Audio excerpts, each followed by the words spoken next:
Bismillahirrahmanirrahim. Assalamu alaikum.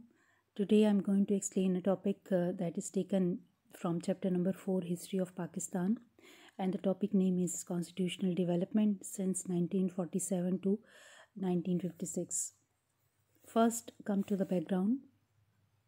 After independence in 1947, it was not an easy task to frame a constitution for the whole country. So, for a short period of time, the British India Act 1935 and 1947 Independence Act, they were adopted as an interim constitution. And as you know, that 1947 Independence Act that was passed on 18 July 1947 by the British Parliament. As you know that in chapter 2 we have already discussed the Radcliffe Boundary Commission. So the whole partition plan was explained in the 1947 Independence Act. So these two acts were adopted as an interim constitution. Then the first Constituent Assembly was formed on 11th August 1947. The session was held under the leadership of Joginder Nath Mandal, and in the session of first Constituent Assembly, Quaid Azam was elected as the first president of the Constituent Assembly, and then he also delivered his historical speech in the first session of the Constituent Assembly. Now, for the formulation of the constitution, different committees were formed, and the most important committee was the Basic Principle Committee, and there were 24 members in the Basic Principle Committee. There were also subcommittees under the Basic Principle Committee like Federal and Provincial Constitutional Power, Franchise, Judiciary, Talimat-e-Islamiyya. The function of the Talimat-e-Islamiyya was to give advices to the Basic Principle Committee regarding the ideology of Pakistan. Now, the first report was submitted in 1950 by the first Constituent Assembly. According to the first report, what was there in the first report? The first thing was that there will be a central assembly or legislature having two houses like upper house and lower house. The second important thing regarding the first report was that president can be removed by 2/3 majority, and third important point of the first report was that there will be a parliamentary form of government. Now, what was the reaction over this report? The first report of the first Constituent Assembly that was rejected by mainly East Pakistan, because they said that there is very little about the Islam and Islamic principles in the first constitution. So the second report was prepared in 1952, and it was presented by the second Prime Minister, whose name was Khwaja Nazimuddin. He was also from Bengal. So what was there in the second report? The first point was that president must be a Muslim. Then as in the previous report, there will be a central assembly having two houses, upper house and lower house. Now this time the more seats were reserved for the lower house. Like in upper house there were 60 seats, and in the lower house there were 200 seats. Now either this report was accepted or not, or what was the reaction over this report?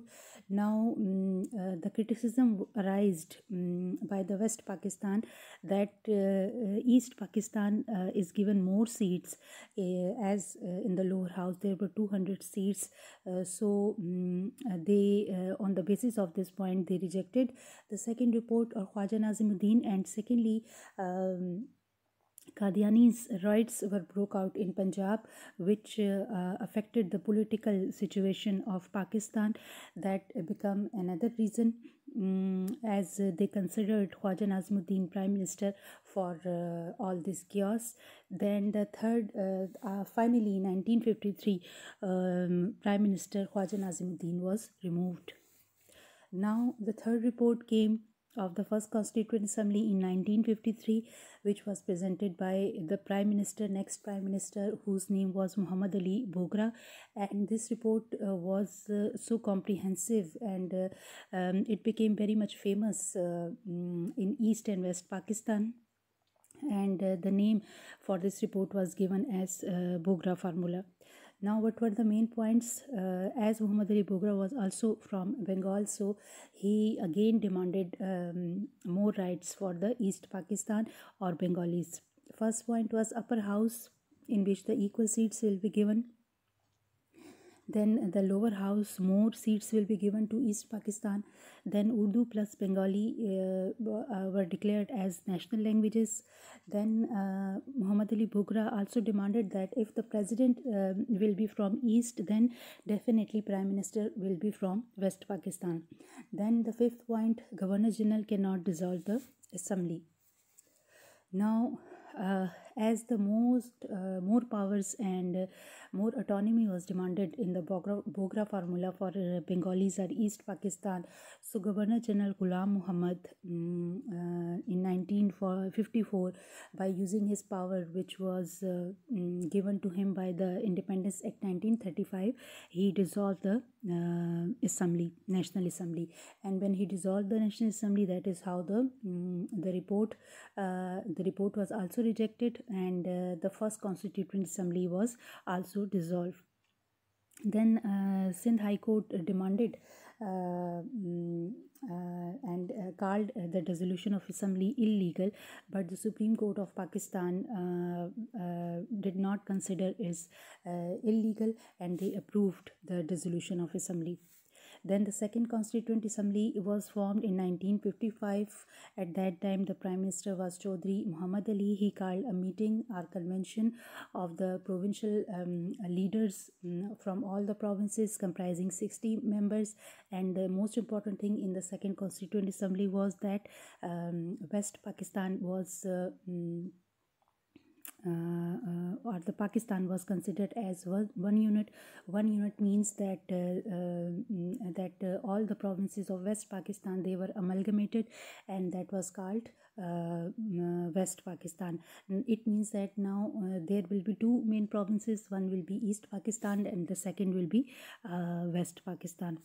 So finally, under the leadership of Prime Minister Chaudhry Muhammad Ali and Governor General Iskandar Mirza, who replaced Ghulam Muhammad, in 1956, the draft of the constitution was made on 29 January 1956, and finally on 23rd March 1956, the first constitution of Pakistan was also in force in the country.